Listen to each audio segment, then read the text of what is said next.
República tem o melhor saneamento básico do país. Dados da CAESB, a Companhia de Saneamento Local, mostram que em Brasília 94% do esgoto é coletado e 100% é tratado. Mas esse índice de primeiro mundo convive de perto com uma realidade bem diferente. A apenas 40 quilômetros, uma cidade do entorno sofre com a escassez de água e com a falta de saneamento.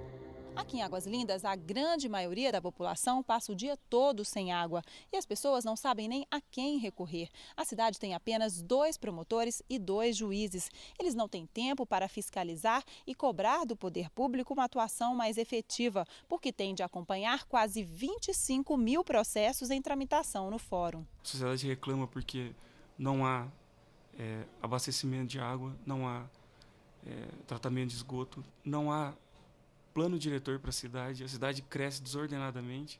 Diante da falta de abastecimento, durante muito tempo a população foi vítima do que ficou conhecido como a máfia das águas. Chamados de poceiros, alguns empresários da cidade retiravam água de poços artesianos e vendiam à população. O que eles fizeram? Utilizaram a água, o serviço de abastecimento de água, como fonte de renda, como mercado. Águas Lindas é o município que mais cresce no Brasil, segundo o IBGE. É considerada a cidade dormitório. Sem poder aquisitivo para viver na capital da República, boa parte das mais de 200 mil pessoas moram no local e trabalham em Brasília. Mas quando chegam em casa, depois de um cansativo dia de trabalho, começa outra jornada, a batalha pela água. E tem gente que chega de noite do trabalho, não tem água para tomar banho, no outro dia vai para o trabalho sem tomar banho porque não tem água. Isso está ocorrendo, mas com uma frequência muito pequena. Tá? Se deve basicamente a atos de vandalismo, tá? Onde existem roubos de cabos de cobre, paralisando bombas, roubos de bombas.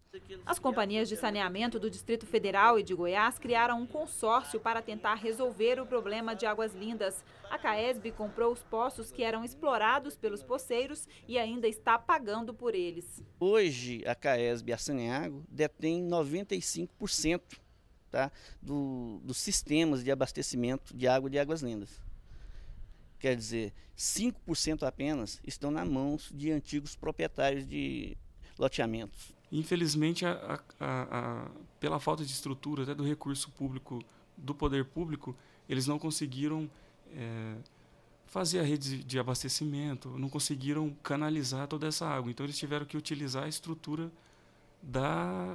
dos pós-artesianos que os particulares fizeram. A 64 quilômetros de Águas Lindas e a apenas 40 de Brasília, a população de Valparaíso, município de Goiás, enfrenta não só a falta de água. Aqui o problema é ainda mais grave. A água de alguns bairros da cidade está sendo contaminada pelo cemitério.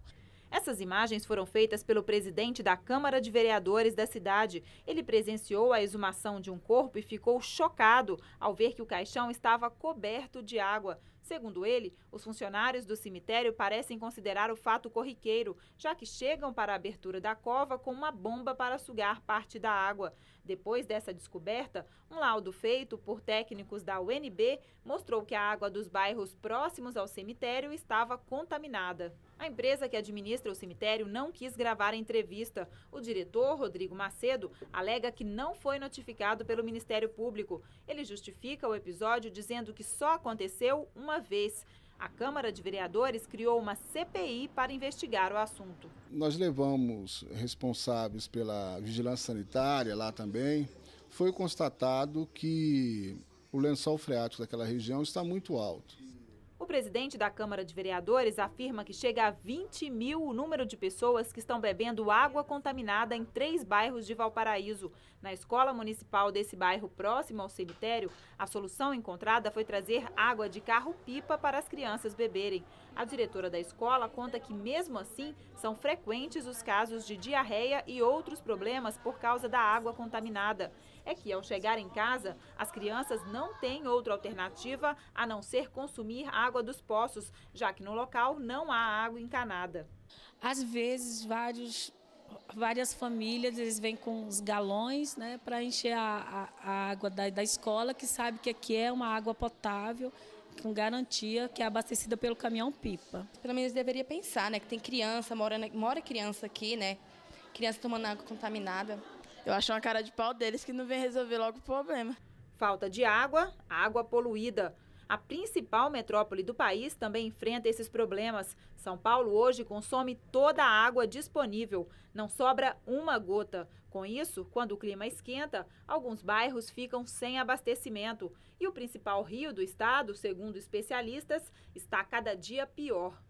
Apesar dos esforços que vêm sendo feitos há 15 anos para despoluir o rio Tietê, a qualidade da água piorou ainda mais em 2006. Segundo a Companhia de Saneamento Ambiental de São Paulo, o nível de oxigênio na água no trecho que corta a capital caiu para 0, o que leva ambientalistas a classificarem o Tietê como um rio morto na região.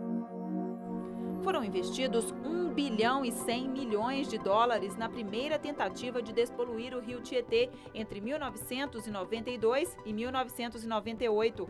A segunda etapa do programa de despoluição já está em curso e deve consumir 400 milhões de dólares.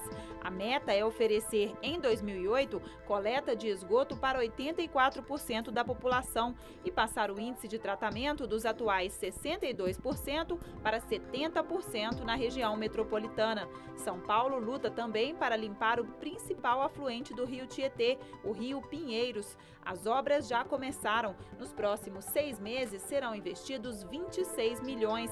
A técnica consiste em jogar na água substâncias químicas que captam a sujeira. Além disso, o estado de São Paulo deve receber 7 bilhões e 800 milhões de reais até 2011 para saneamento básico. Esse dinheiro será liberado por meio do Programa de Aceleração do Crescimento. As obras vão se concentrar na região metropolitana, em Campinas e na Baixada Santista.